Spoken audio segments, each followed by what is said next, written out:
All right, let's jump right into it. Thank you, everybody, once again for attending episode 35 in Let's Talk Recruiting. And today's topic, I think, is one thing that recruiters have to deal with on an everyday basis throughout the year, no matter what. And it seems sometimes some people forget that hiring is a team sport, and we all work together as a team in all of this recruiting that we do, not just the recruiters. Today's topic is 5 bad habits that hiring managers need to quit. So we're going to go through our roundtable again of our fellow recruiting practitioners and kind of highlight some of the things that they want to bring to the table. And then we also have some highlights that the audience brought in when they registered. I'm going to try and bring that up. I will add, usually I can put into buckets the items that the audience submits when they register, but it's kind of across the board this time, which is very interesting. So with that said, today with us we have Christina Droz out of Houston, Tom Atkinson out of New York City, Tom Koning out of the San Francisco Bay Area, and Catherine Davidian also out of New York. I, of course, am down in Los Angeles, sunny suburban LA. All right, so Christina, I'm going to go to you and have you start off the session. Okay. So again, my name is Christina Droz. I'm in Houston, Texas. I've been in recruiting for about 6 years. I got into it right after college, all property management recruiting. I started on the agency side. I did that for a few years, and then I hopped over to corporate. And then I started with Bluestone Properties back in November as the Director of Talent Acquisition. We have about 33 properties across the U.S. Something kind of neat about us is we already had a fully remote corporate structure before any of this craziness happened, so we were already doing this. We have about 250 employees, and here I'm responsible for recruiting all of our leadership positions and supporting all of our on-site teams with hiring their own internal, at the actual property. So today I wanted to talk about not ruling candidates out for experience alone, especially with entry-level positions. I've seen it a million times. Hiring managers want people with experience. It's just easier for them to jump in and know what they're doing. And I wouldn't argue with that for any type of management position, but for an entry-level role, why not? I've seen managers pass up some really awesome candidates that had the same skills. So entry level in my industry is a leasing consultant. So if you've been at a department, they're kind of the people right in front to greet you and sales customer service type position. So I have a couple examples. At my last organization, there was a hiring manager who really only wanted experience leasing, and I presented a couple experience. I wasn't really a fan of them, but that's what we had at the time, and I interviewed some really awesome candidates that didn't have experience in leasing specifically, like they may have been in hospitality or something like that, something very comparable. So she just didn't want to even talk to them. And there was another example of a regional manager going to, it's called like shopping the apartment right next to theirs. And they came back saying like, oh my gosh, Christina, we've got to recruit this girl who toured the apartment. And I was like, great, what's her name? Looked her up in our ATS. We interviewed her 6 months ago and we passed on her because she didn't have experience. So now that somebody else gave her the opportunity, we're trying to get her. And so it's just like things like that. It's like hiring managers have got to stop. Like if someone's awesome and they have the right skills and capabilities, like why not give them the opportunity? Christina, do you, in that situation, are you coaching up the candidates when they come in to that specific situation while not having experience? For that hiring manager specifically, yes. Yeah. That's a great example, Christina. I've been in situations where there's like affinity bias, and I've had hiring managers say, don't send me anyone from St. John's University, because they had one hire 10 years ago that, was a bad hire. Yeah. really frustrating. But like the transferable skills from hospitality to your Hmm. role, the role you were sourcing for seems pretty spot on. So, yeah. Yeah, exactly. And how I was able to overcome some of that, at least in my last organization, is I did a survey. I asked all the regional managers to send me who their best leasing consultants were in their portfolio, looked up their background, and saw that some of our best people started with no experience. So Exhibit A, like if Haley and so can do it, so can this other candidate with the same type of resume. In regards to this sort of bad habit with managers, is this kind of we approach it and then live with it, or is this something that hey, I'm going to spend X amount of time to try and change this person's ways? Is there a point where you just give up and just adapt to it, or how hard do you try and change bad habits?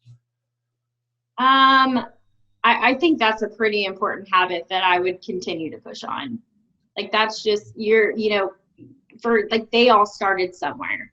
So it's really unfair for them to not even be open to that, to just even say no to an initial interview. Like that's where I'm usually like, talk to the person and then let's regroup after and we can talk about some positives and some, negatives about this candidate and go from there. And 9 times out of 10, they're like, you're right. Like they're great.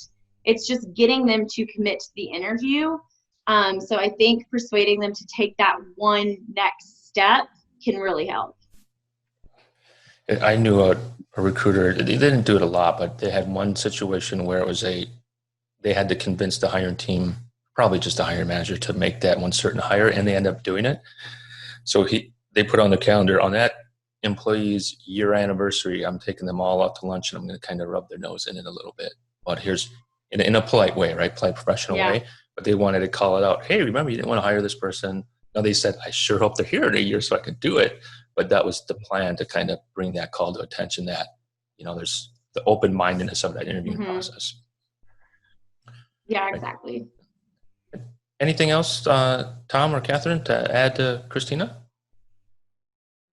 No, I think that's something that I always battle is how do you really balance kind of finding that great entry level that may not have the experience, and I think what we've really established at Skills where I work is we've really built an assessment or exercise based study, so that way we can actually give everybody the opportunity to perform what they can actually do towards the job, so then that way we can actually compare and contrast scores between candidates and really take that away to hopefully have a better leg to stand on with hiring managers too.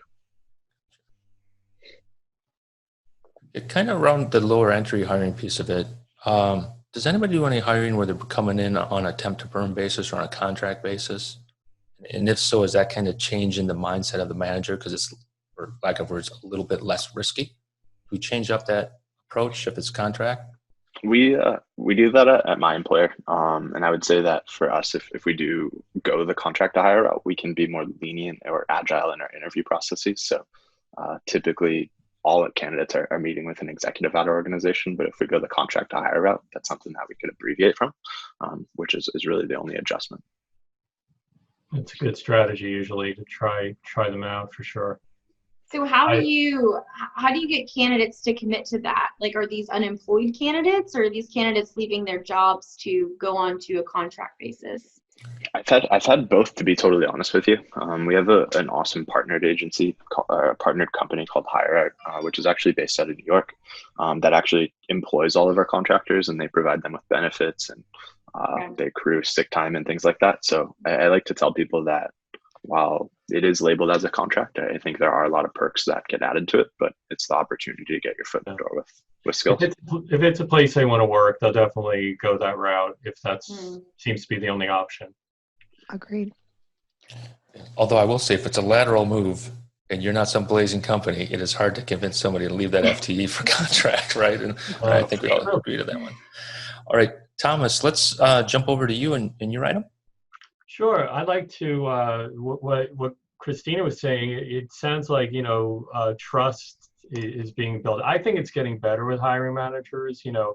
Our goal is to be strategic partners, right? And, once you build that trust with the hiring manager, you're going to be able to get more candidates in front of them without so much of a backstory as to why. But I want to share a story. I work at a hospital in New York City, and I was living in Seattle, working at a hospital out there once, and the bus to work went right through the Amazon campus, and I heard these two guys talking about a candidate, and one of them said to the other, "Don't tell recruitment about them till the very end. They're just going to mess everything up." And I said to myself, what is going on here? Like, obviously, we've evolved as a function, but that's really that, we came to the table with that reputation, recruiters. And I manage a team of recruiters, and I'm always trying to show them that the relationship you're building with the hiring manager is really crucial in that, if you don't get it right up front in the intake call, there's so many things that you can avoid. And I was looking at the things that people listed when they registered for this, what their opinion is, what hiring managers should quit. But like, up front, if you're setting the service agreement, they're not going to be bringing too many people in for the interview process. They're not going to continue interviewing people after they find the ideal candidate. That's really frustrating. They're not going to be asking for more resumes after you've identified a top candidate. We all have people that don't want that posting to come down. I mean, it's like, they think that, they don't understand that. Today, for example, we have 3 finalists. References are done and everything, and somebody above somebody had a referral come in and they couldn't find it on the career site. Well, 10 emails later, and which could have been resolved in a 30-second interaction. I'm sure you've all been there.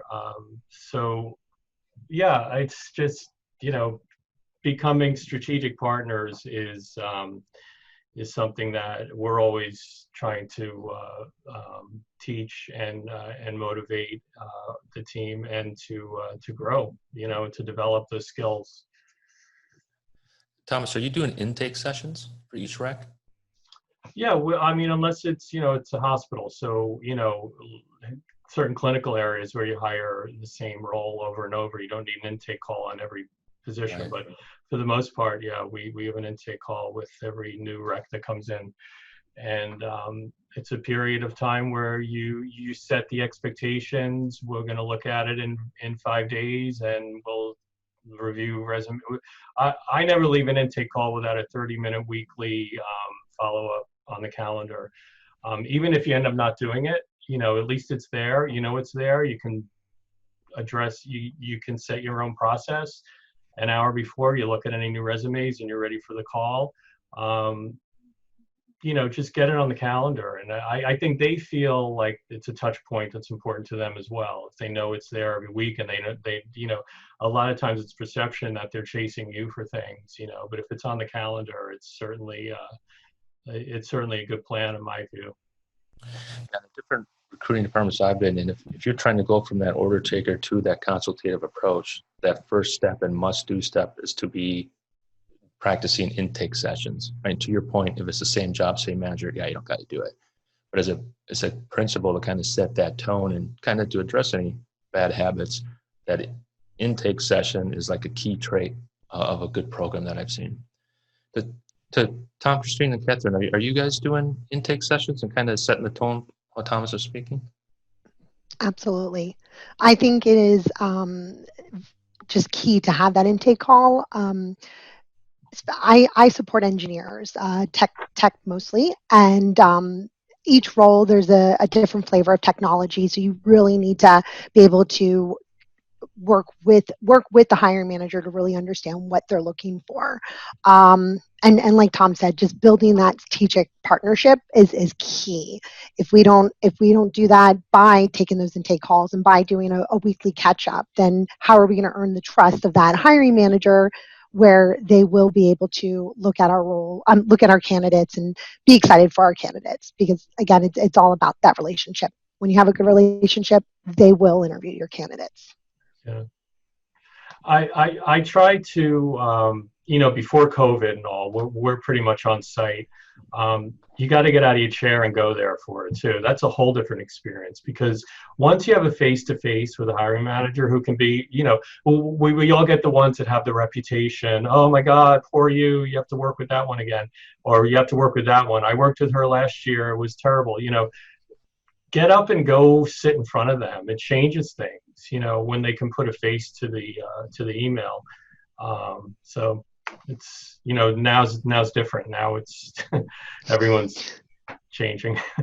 So Yeah, most of our roles are, or at least the lower level positions, they're pretty much the same across the board, but any type of leadership position or corporate position, definitely gaining an understanding of challenges or what makes this position different than, other ones that we've had in the past. So when we're interviewing, we can confidently answer those questions to candidates. It always feels good to know all the answers that a candidate is asking in those phone screens. Yeah. Kind of a side question for all the panelists. The big point is trying to change people's bad habits. Do you know like the average hires your hiring managers make during the year? And the reason why I bring this up is quite often I'm always a little bit astonished that it's a low number. The majority of managers hire, on average 2 or less people during the year. And my piece says, well, man, it must be tough for a recruiter to really get in and establish that relationship with the managers if they're only seeing them twice a year, maybe once every 6 months or what have you. Kind of off the cuff here, engaging with your managers, if you see them all the time, great way to deepen that relationship, kind of direct the path. But if you're not seeing your manager a lot, or now working a lot of recs, and you don't have to deal with those bad habits over and over, any suggestions around being quick to fix those bad habits, for lack of better words? Any thoughts on that? I think you can establish a good working relationship pretty quickly. I think the intake call the intake meeting, if you will do a lot, and really strong follow up. You can turn it around pretty quickly, and to build a trusting relationship. Even if they're only recruiting a few times a year, they're going to remember that it was an easy process, because they'll also remember that 2 years ago was a nightmare process. So, anybody else? I would say what I always try to lean upon is not only just building that great relationship from starting off on the intake meeting, but also leaning upon data. So if the rec is going in the wrong direction, being able to rely upon that, so that way you can portray and actually have factual things you can speak to those hiring managers about, because they might not even know that, hey, only 10% of candidates pass a certain stage of the interview process, and that's something that they should be aware of. And I think factual things help back up your point of reference. So those would be some of my suggestions there. And I think just setting expectations early in the process, like, this is what you can expect from me, this is what I'm going to do, and this is what I expect from you, a timely response and feedback on candidates, and more than just a no, like really what is it about them that you don't like, so I can do a better job of providing candidates for you. I've had good luck with them tapping into their network if it's a hard to fill position.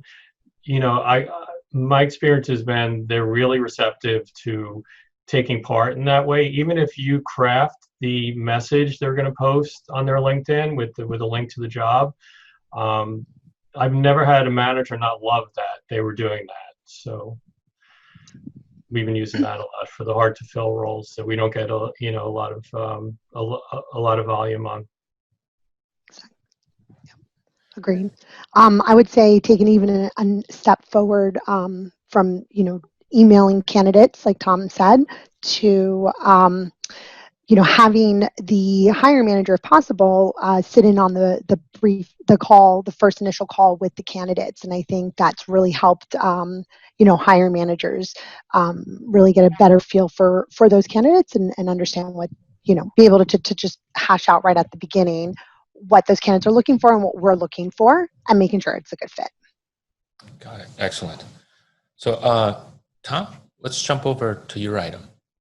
Sure. Well, first off, thanks for having me, Sean. And to introduce myself to everybody, I head up our talent acquisition team for a company called Skills, headquartered in San Francisco. Skills is an esports tournament infrastructure for mobile games. So we hire a lot of engineers, product managers, business people on the other side of the house. I've been a part of the organization for about 6 years. So I was one of the as the fourth employee in San Francisco, and we've got a little over about 300 people in the organization today. One of the things when I saw the topic of 5 bad habits to break with your hiring managers, I immediately thought of kind of some of the struggles that we've seen within our organization over the last year. And what we really realized is that candidates were being so hopeful and optimistic with their candidates that they were saying, hey, if this candidate is 80 or 75% of the way there, let's move them forward into the interview process. And what that really affected was our on-site to offer ratio. And when we kind of were taking a look at our quarter 4 statistics, our on-site to offer ratio was about 10 on-sites to every 1 offer. And when I broke that down, I was first really alarmed that we were bringing in that many people, and I knew there was opportunities for improvement. So the first thing that I did was I calculated specifically for each department what that looked like, to see if they were above or below the general average. And then I also calculated how much time that was taking away from their team from actually contributing on those projects. So when I presented that, all the hiring managers are like, let's fix this because I want my team to work on projects. What we did is we actually identified a few areas that we could actually pull from our on-site interview process to the pre-on-site. So as I mentioned earlier, we like to have a lot of different assessments. We used to do some of those assessments on-site. So we essentially pulled all of those on-sites pre-on-site. So that way we could weed people out earlier in the process and not bring them on-site. Another thing that we essentially established was we actually created a new stage within our applicant tracking system that we call our hiring manager sign-off stage. And it's a simple 10 question kind of stage in our applicant tracking system that every hiring manager needs to fill out before they come on site. Those things can stem from just basic information of, have I collected the compensation info, and does their compensation fall into the band that I got approval on? Does this hire make my team more diverse? So it doesn't necessarily make things, while some of these things are things that can automatically DQ from somebody, I think it really has an opportunity for hiring managers to take a step back and reevaluate and say, am I really excited for this person to come on site? And what we've seen is we've been able to increase our on-site to offer ratio to about three on-sites to every offer now that we've rolled out some of these new programs. And I think it's really allowed our hiring managers to think about, where do I want to spend my time? And now hopefully we're spending time with candidates that we're ultimately going to make offers to. Tom, are they filling out that survey per candidate? Or is it per? They are filling that out per candidate. So it's essentially in between our assessment stage and our on-site stage. We just have a simple stage within our applicant tracking system, and they fill out a scorecard with those preset 10 questions so that they can actually think about, do I really want to bring this person on site? Which ATS are you using? We use Greenhouse. Interesting. And So you can have go ahead. So are they talking about comp at that stage? Yeah, so comp should be collected in all the phone screen stages. So that way we should have all that information. We also talk about job tenure, since job tenure is a hot topic within our company. So understanding if they've had more than 3 jobs in 3 years, like what's going on there. So that way we can hopefully filter out some of those things that kind of DQ people at the end of the funnel with our executive team. And I'm kind of curious about the tech screen piece, or the survey piece. Can they fill it out on their phone, or does they have to be? Yeah, Greenhouse has a mobile application, so some of our hiring managers like us to actually set time on their calendar, so then that way they can go and fill out that scorecard. I would say at first a lot of people were like, "Gosh, another step in the process," but I think as people realized that it was actually taking them to step back to reflect and really make sure they were excited about the candidate, it's truly changed our statistics, and I think ultimately broke a bad habit. That's a real interesting approach to changing a bad habit by giving them another way to do it, right? Or almost demanding another way to do it, for lack of better words, but providing that feasible option. The reason why I ask about that mobile phone is right to your point. It's got to be easy for them no matter what. Mm-hmm. That's interesting. I'd love that approach to, hey, I'm not just going to try and change somebody, but I'm going to give a different path moving forward versus just a change or a stop of an action. Problem solving. Exactly. Hey, Christina, Catherine, or Thomas, anything to add to that piece? So Tom, when they get the survey, you would have already pre-screened them? Yeah, we would have screened them, and then either the hiring manager would have screened them, and then hopefully they would have taken our assessment or case study as well. So those Yeah, would be the three data points we collected. I'm just stuck on the comp piece because people are, that's not something we would let them talk about up front. We would in the initial call. Gotcha. And that would be a one recruiter phone screen and then a hiring manager phone screen. Yeah. So that comp piece would be with the recruiter. Right. You just want to set expectations for sure. Great. Do you use that type of survey and any other functionality, just out of curiosity? Yeah, we use the survey functionality internally and externally. So we use the survey feature for direct applicants. So a lot of our high volume roles, we have required questions that applicants actually have to submit. Mm-hmm. What else? We actually have a final on-site hiring sign-off that actually puts together even a high-level capture of kind of ensuring that the hiring manager has read all the scorecards, because it's so easy to say, hey, everyone's given a thumbs up, but if they didn't read the scorecards, then they're not doing their job. And so those are other things that we implemented later in the process too. What's the question on diversity? Yeah, so this is obviously a hot topic, I think, for a lot of our teams right now. We simply just added the question of, does this make my team more? Would this hire make my team more diverse? So it's not asking them to put a specific pinpoint on it, but it's hopefully at least making them think, am I hiring all the same people again, or am I truly building a diverse workforce? Interesting on that topic. I'm part of an executive recruitment networking group, and Amex ties it into their bonus, the manager's bonus, their yearly diversity recruitment rate, if you will. I don't know if anyone else is doing that, but I found that really interesting. And this was months ago I learned about this. So just putting it out there, because I'm sure people are going to be asking for solutions for a lot of this. So. Are the hiring managers coached on what you mean by diversity, like all the different things that could, make someone more diverse than someone else? Yeah, we have a training and materials for them to actually hopefully get comfortable with that. Like I said, the question is not for them to pinpoint somebody. It's more for them to reflect and look at their team and who that candidate might be. To reflect. It's a good way to put it. Yeah, Thomas, to your point, years ago, this was back in, I think we started doing it in 2011 or 12. So it's been a while. It was a biotech company that was trying to recruit women biotech scientists, and the sources for that team needed to get a 25% diversity pipeline of the candidates they submitted, and that was factored into their annual bonus structure too.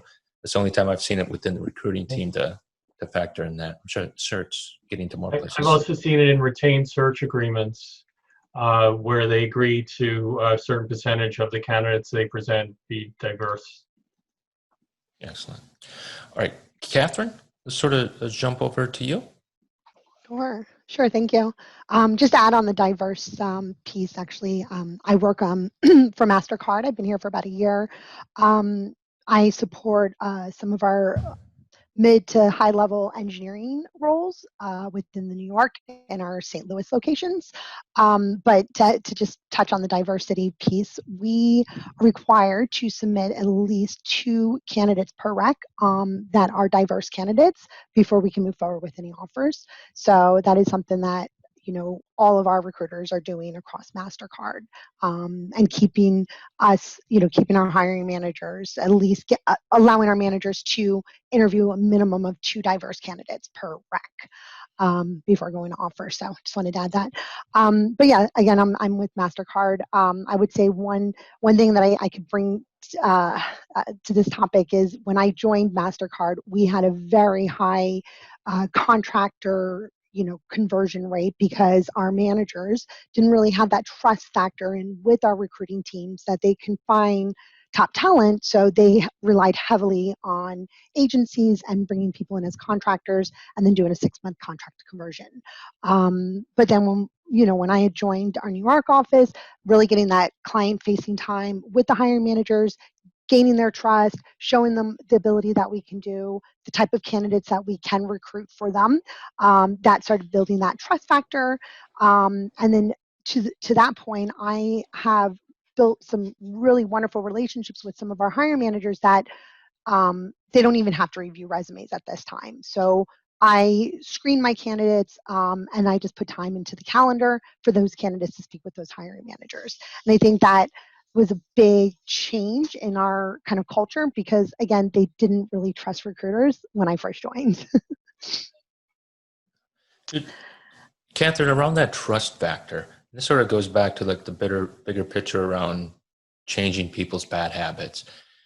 Do you, and this is, I know with the COVID, nobody's going to be doing this, but before the COVID hit, and hopefully after it very soon, hopefully, would you go into team meetings, right? If you're working with the development team or software engineering team, would you participate in their team meetings?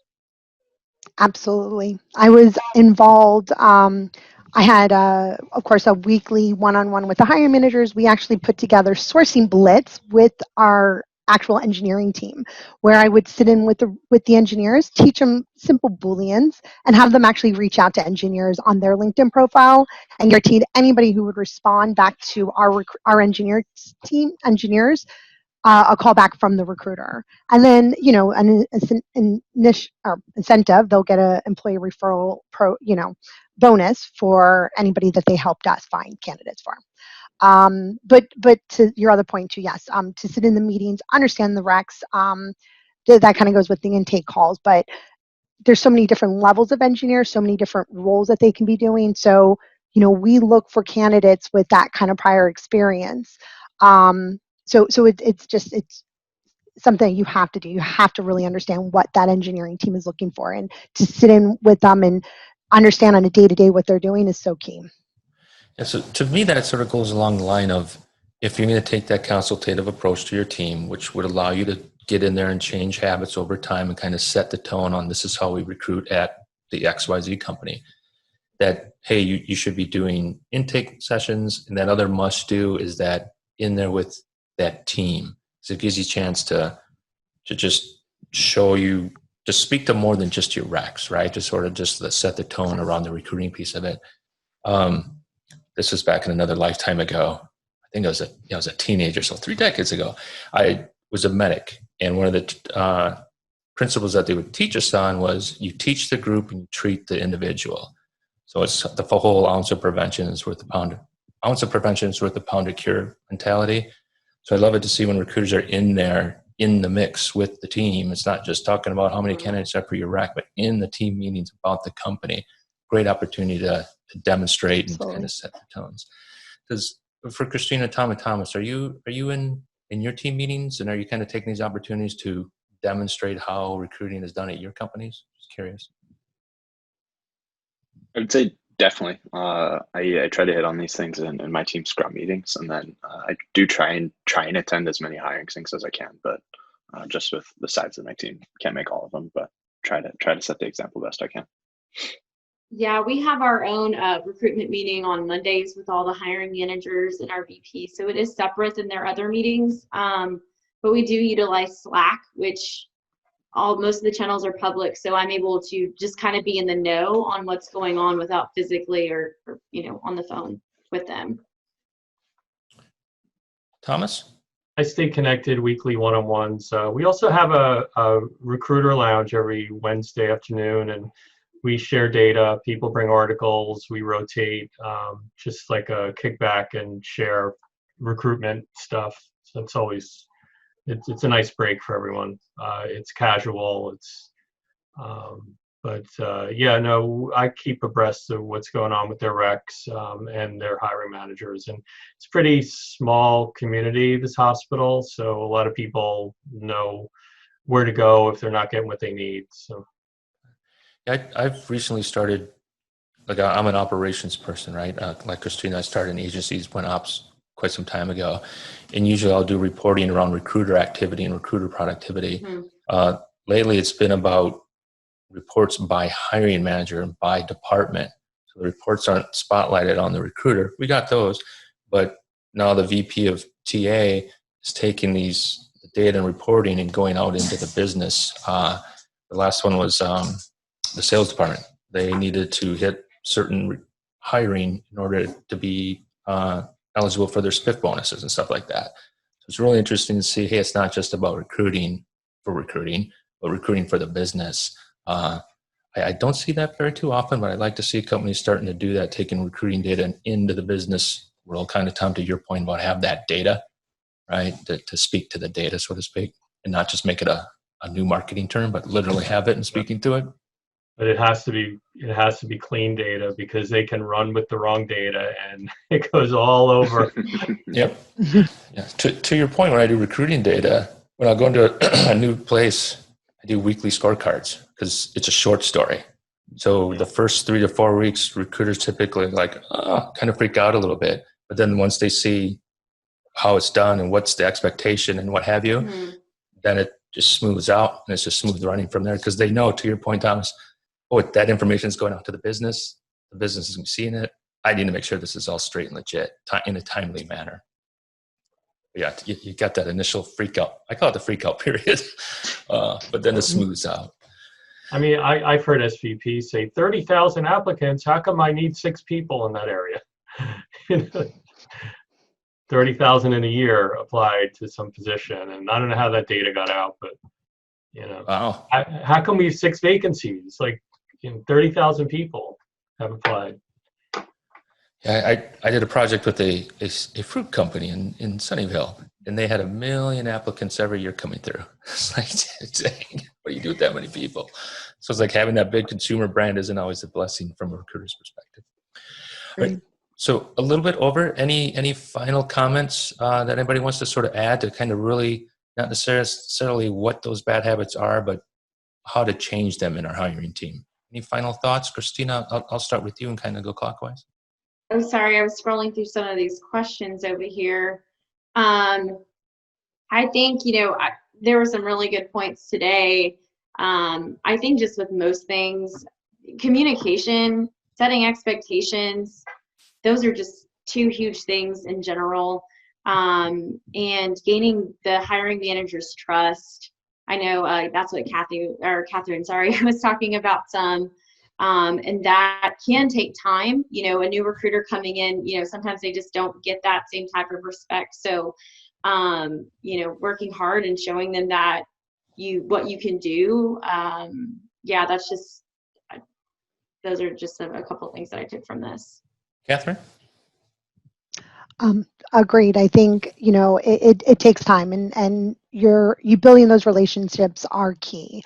But once you've built them, you establish that trust factor, it can be very smooth. It can be a great partnership and making sure that we are finding the right talent for our organizations. But we just have to stick it out and make sure our hiring managers know we're here to work hard for them. Tom? Yeah, I agree with all of those points. And I think, just to reiterate it, I think lean upon data to make your findings, and don't be afraid to test things and think outside of the box. I think it's so easy to get stuck in your ways and just be running in a hamster wheel, but taking a step back and trying something new goes a long, long ways.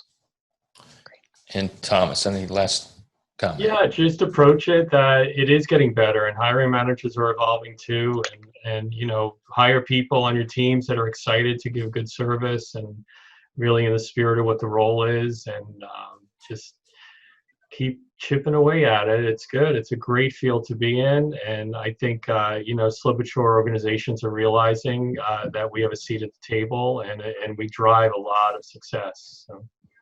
Excellent. Well, thank you, everybody, for your time today. I thought it was a great discussion. Much appreciated. With that said, enjoy the rest of your time and the rest of your week. Thank you very much, and I'll talk to you soon. All right. Thank you. Bye-bye. Thank you.